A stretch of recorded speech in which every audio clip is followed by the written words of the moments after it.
What is up, my dudes? And that one girl wants to make sure her friends can never escape her incessant non-stop talking. This is Bikes, Beards, and Brews. Let's kick that intro.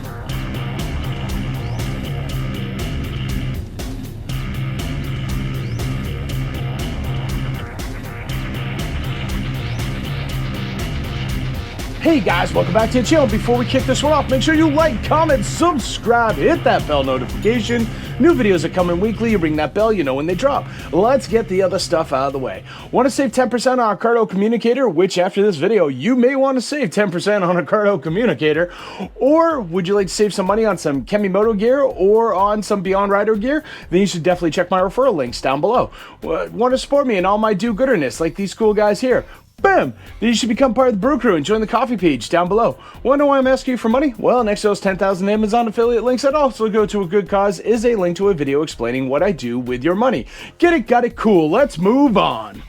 Hey guys, so we got a pretty full table today because we're going to be doing a lot of stuff. Now, first and foremost, I have the HJC ARFA 91 in front of me. Now, last time I did a review on this, I said I still couldn't, in good conscience, recommend this helmet because I was still getting a hot spot on my forehead when wearing this for extended periods.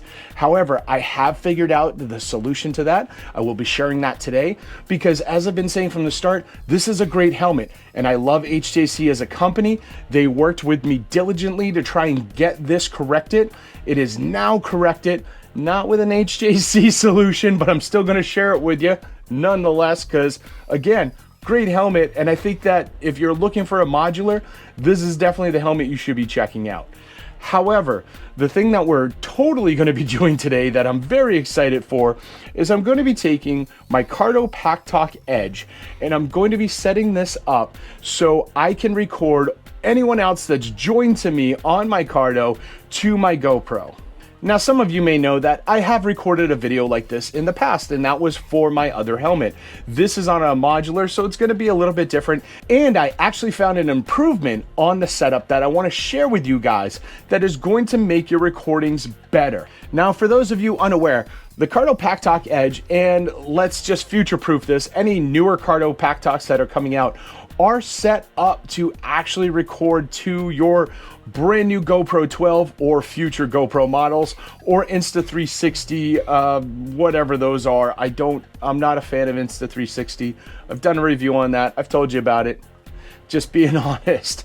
But nonetheless, they have set it up so you can wirelessly record to these. However, if you don't use one of those cameras, or you have a slightly older Cardo Pack Talk, or you have a different model, this actually takes care of that problem for you altogether. And for me, I use a GoPro Hero 11, so I can't record wirelessly to this. And also, one of the things that I found is with the Cardo Pack Talk Edge, if you're recording, you can record one other person in mesh, and then I believe when you start adding more and more riders, you actually have to switch to Bluetooth to do multiple rider recordings. I could be wrong there. If I am, don't burn me at the stake. That is the way I understood it originally, but sound off in the comments down below if I am incorrect. I don't like the sound quality on Bluetooth overall, and quite honestly, Cardo Pack Talk Mesh is just a far superior setup than a Bluetooth setup.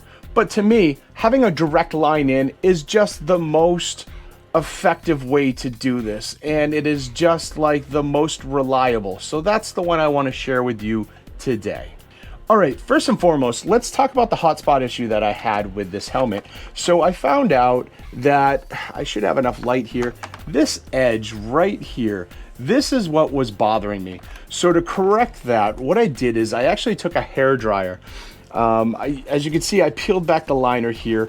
I took a hairdryer, I heated up this edge. I didn't go all like, you know, thermonuclear. I don't want to melt this. After all, this is kind of like a styrofoam sort of combo thing going on there, but I heated it up. And then I took this marker because it's aluminum and it's a little bit sturdier, and I wanted something kind of round so I could smooth down this edge. Basically, I just kept pushing on it and rolling side to side so I could kind of compact this a little bit more. I basically did it on the edge here, I did it on the top here, and I just kept going and going until I softened this up and rounded this corner a little bit. Once that was rounded, this helmet became so much better to ride with. I just took a trip down to New Jersey. It was like 700 miles round trip. So I did 350 straight down there, no stops except for gas, 350 back, no stops except for gas. And this helmet was a champion versus what I was having before. So if you do get this helmet and you are having that hot spot issue, I would recommend doing that. It was actually people that sounded off in my comments when I was talking about this that gave me that idea. So thank you all for that. All right, guys, so this is what we've got going on today. And don't worry about writing this all down. I actually included links just below this video. So if you want to do this exact same setup, you just go down, you click them all, you add them to your Amazon basket, you hit order, and you're good to go. It is that easy. So first and foremost, I have a stereo breakout cable. Now, before we go too far into this, if you do decide to start ordering your own stuff, you don't want to order the stuff I suggested, that's perfectly fine too. You do you. However, make sure you are getting TRS cables, not TRRS cables. TRRS cables will not work. You will not get the sound that you are looking for. You will not get sound, period. So make sure they are TRS. What's the difference? Well, in a TRRS cable, you have 3 black rings on your connector.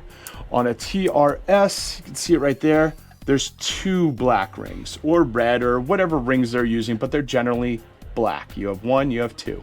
Make sure you are getting the TRS cables for your entire setup. That's your microphone, your stereo breakout, everything else. If you mix and match, it's not going to work. If you use all TRRS, it's not going to work.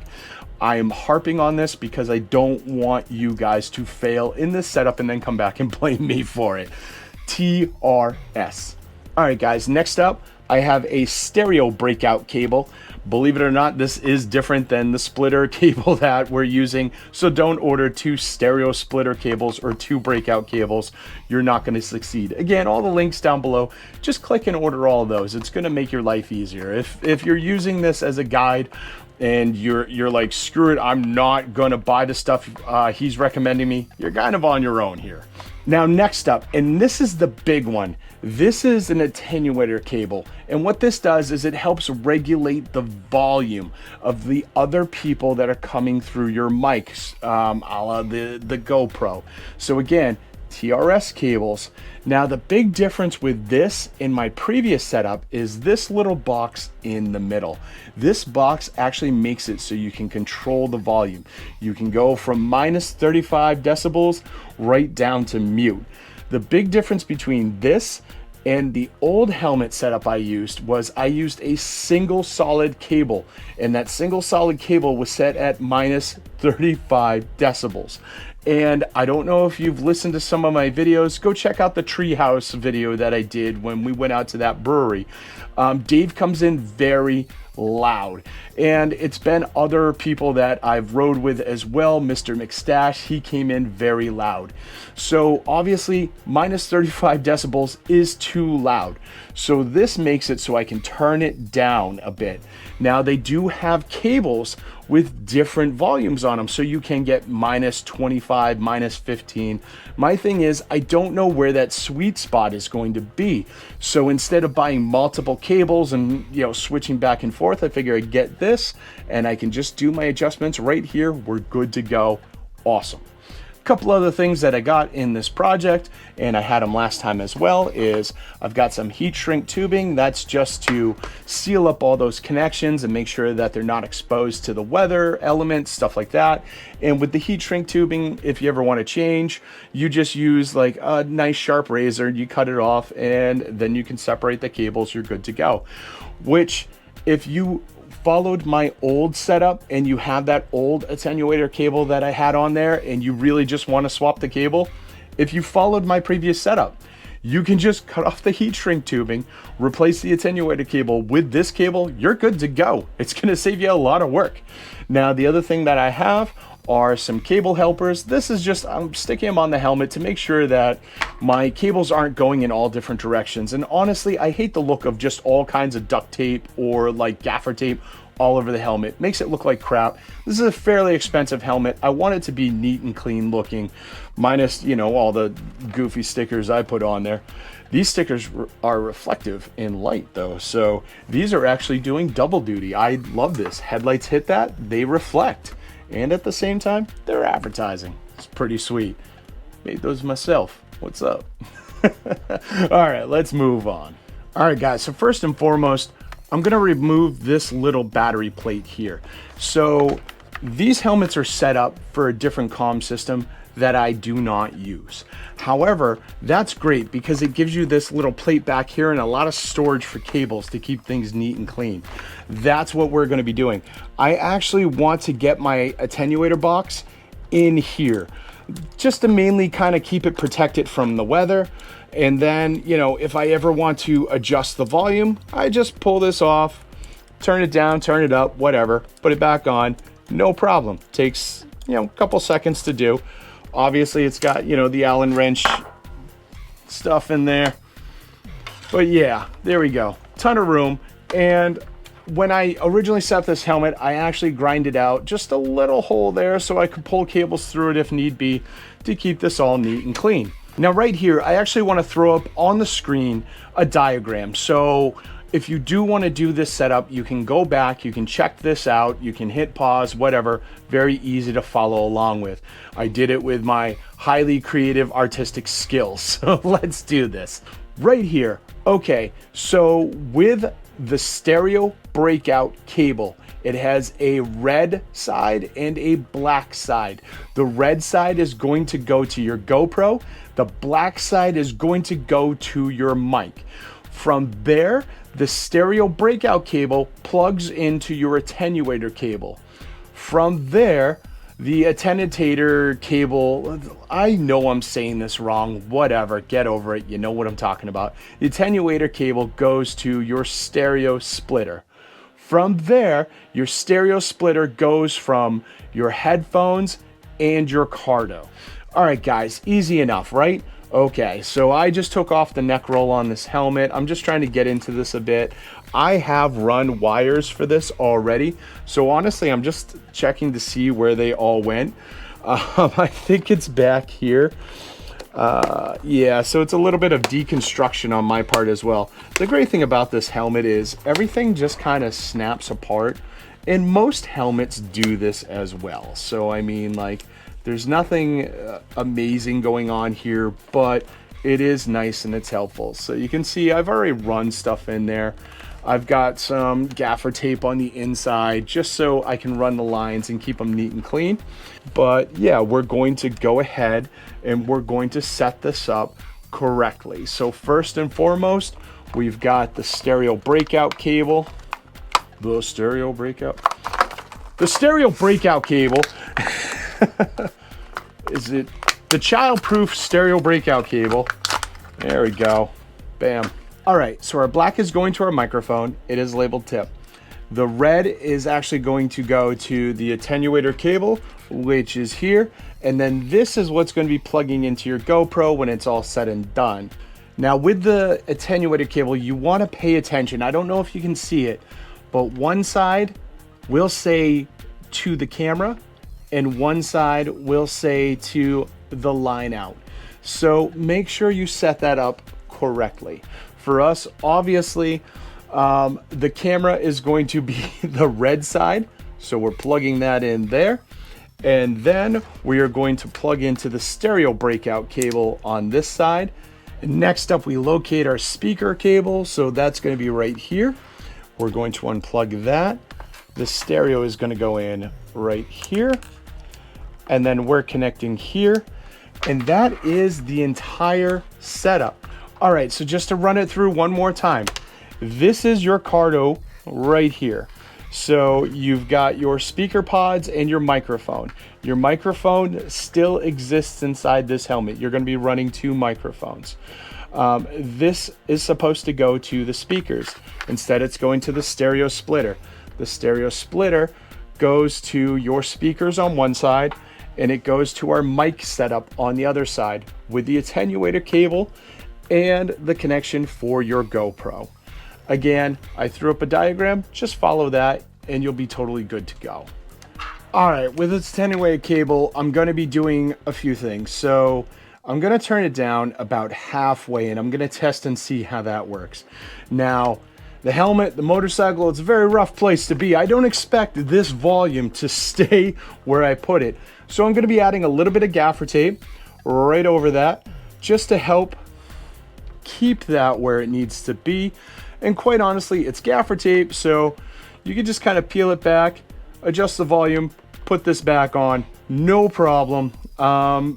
This should take care of it. It should help seal that a little bit as well. So if some moisture does get in there, it'll help protect this a bit more. But yeah, let's go ahead and stuff this all back into the helmet. Now, when it comes to getting this stuff back into the helmet, like I said, we're going to use this pocket as much as we can. We're going to utilize that just so we're not running wires all along the inside of the helmet and risking some sort of hot spot. This is the microphone that's going to my GoPro. This is my Cardo boom mic. The reason why you're running two different mics is because this one does go into the Cardo, and the way Cardos are set up, you can't just, bring it down to one microphone. Don't overthink it. Just don't worry about it. Just strap them together like this, a little bit of gaffer's tape, you're good to go. This, I put it right up against my chin bar. I don't even notice it's there. It's perfectly fine. So let's get those wires back in. All right, so I just fit a lot of stuff in there. Next is making sure that all of this goes back in the way it should be. There's a very fair chance I'm going to run some of this line on the outside of my helmet. Totally okay, it happens. Don't worry about it. I'll probably bring it up right about here. Basically, it's going to come down to where the open grooves are on my neck roll and whatnot, so I don't have to cut and make any changes to this. Now, some of you might be saying right now, but Ben, you didn't heat shrink tube the wiring and all that stuff. I do want to test this first. I want to make sure everything feels good. I'm going to take it for a ride. Just make sure that everything is as comfortable as it should be. And then I will come back through and I'll heat shrink everything. And I'll also use my wire retainers and all that stuff just to kind of neaten up all the cables. I'll show you my old helmet before the end of this video, just for those of you who didn't see the old video, just so you get an idea of what I'm talking about and what the expected look is going to be when this is all said and done. While we're putting this back together as well too, one of the reasons I really fought to get this helmet working and comfortable was because I don't know what kind of black magic HJC used, but this helmet is so quiet. It is very comfortable. It's very plush inside. I'm sure you can kind of see that as I'm putting it back together. Here, let me reinstall the headliner so it looks neater and cleaner. Yeah, when I drop that visor, a lot of times I'm listening to the speakers on my bike and whatnot. When I drop the visor on this and I close this thing up, I mean, it gets exponentially quieter. It is absolutely insane how much sound this helmet absolutely just gets rid of. You are riding quiet.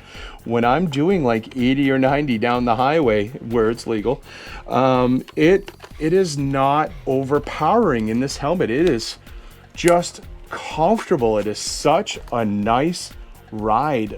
They did such a phenomenal job, and the airflow on this helmet is absolutely amazing as well. I mean, this thing is just second to none. So when I just had that hotspot issue, I really wanted it fixed because I have yet to have a helmet that just could stand toe to toe with this one when it comes to ventilation, when it comes to quietness. I mean, this thing just nails it.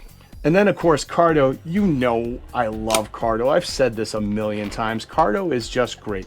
First off, this is awesome. This, come back off, slides off, whatever. It's magnetic, clicks on. I mean, there is So little thought to that.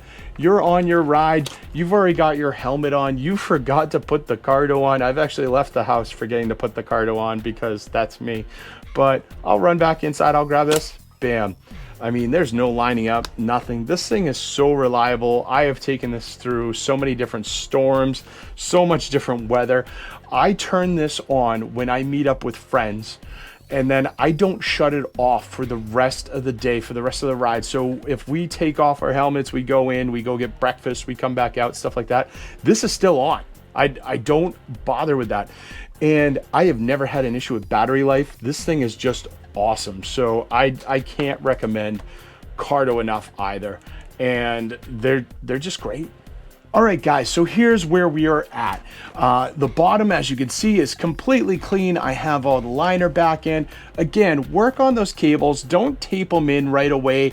Don't do the heat shrink tubing right away. Make sure that it's comfortable for you. Take it for a ride. Make sure there's no hot spots or anything like that before you settle into the final configuration.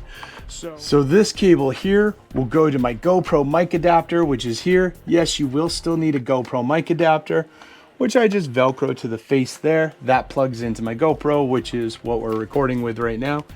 Again, a little bit of wire retention here, a little bit of heat shrink tubing, so it's just nice and clean. And this is going to look great. For those of you who need a finished example, this is what it looks like when it's all said and done. I've got some wire retention clips right there. I've got the heat shrink tubing. I've got my one cable. It plugs in, no problem. I have a little wire retention there as well. That's another improvement that I made because, again, I'm using that battery box on the other one. I can't remember why I didn't use it for this setup, but yeah, I've got the wire retention stuff here. If you do happen to use the wire retention stuff on the back of your helmet, cut off those little clips that kind of hook out like that. I have found that that does catch on my collars or neck rolls and, you know, things like that. So it gets a little annoying. And these are just pre-molded, so you don't really need that tab at all anyway. That's just to make it easier to get the cable in there in the first place. Now, the mic adapter is another change that I have done recently. I used to use the media mod all the time for my GoPros. I found that if I get rid of the media mod, it makes my GoPro a little bit lighter. And really, I wasn't using it for anything except to not use this anyway. So no matter what, I'm using some sort of adapter. This way, the adapter is strapped to the helmet, so I'm not noticing any sort of weight because it's right there, it's close to me, it's on the helmet, versus kind of out there on its own little island, you know, pulling like this. It's not incredibly heavy, but it's any sort of weight reduction is going to make life better. The other thing that's going to make life better is a good chin mount. This is from Motorads. These guys are awesome. I have this Motorads on this helmet because until like maybe a few months ago, and this helmet's been out for over a year, no other chin mount system made an adapter that would go on this helmet. Chin mounts are designed to mount onto any helmet, and this thing has been through hell and it holds on tight. The other cool thing about it is it has a nice metal core to it. So this isn't just, you know, 3D printer off of like, you know, a machine and you're hoping that holds on to your $300 plus camera. These things are great. This is really going to be the only chin mount that I'm using going forward for any new helmets. So if you're looking for that, I'll throw Motorads down below as well. Great guy, great company, great product.